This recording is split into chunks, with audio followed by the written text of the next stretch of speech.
नमस्कार मैत्रिणींनो, इन्स्टंट रेसिपीमध्ये तुमचं स्वागत आहे। आज आपण बनवणार आहोत पाणीपुरी।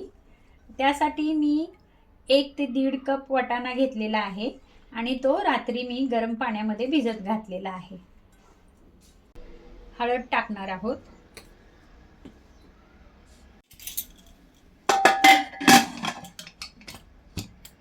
आणि कुकरला 4 ते 5 शिट्ट्या घ्यायच्या आहे।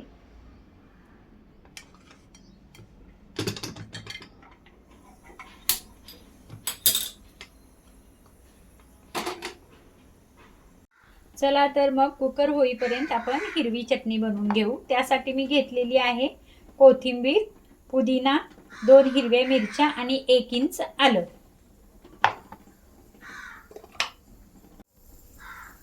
आणि त्यामध्ये आपण थोडंसं मीठ घालणार आहोत। चला तर मग आपली चटणी बनवून तयार झालेली आहे, बघू शकता तुम्ही। आणि ह्या चटणीला आपण गाळून घ्यायचं आहे। चटणी आपल्याला गाळून घ्यायचं आहे, त्यासाठी मी गाळणीने आपली चटणी गाळून घेणार आहे। थोडंसं पाणी टाकायचं आहे विसळून।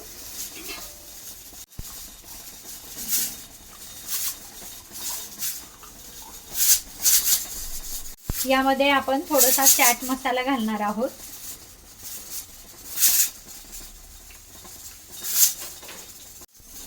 आणि त्यामध्ये थोडीशी आपण बुंदी टाकणार आहोत।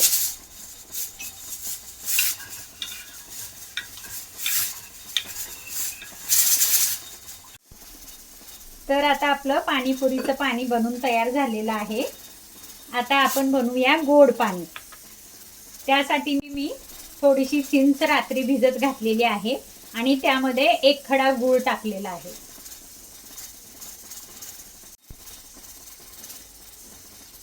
असा हा चिंचेचा कोळ काढून घ्यायचा आहे आणि गूळ पण छान असा विरघळला आहे मध्ये।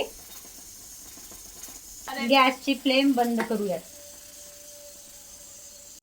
त्यामध्ये आपण हे लाल चटणी ही घालणार आहोत।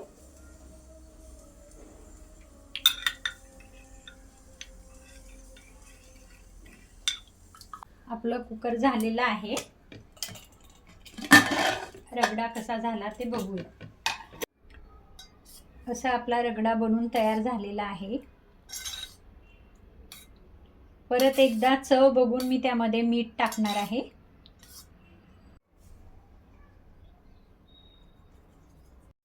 आता कढईमध्ये तेल घालून आपण पुऱ्या तळून घेणार आहोत। मी घरीच पुऱ्या तळून घेत आहे। एकानंतर एक अशा पुऱ्या टाकून छान असं तळून घ्यायचं आहे। बघा पुऱ्या कशा छान अशा टमटमीत फुगलेल्या आहेत, बघू शकता। आणि मी शक्यतो पुऱ्या घरीच तयार करते।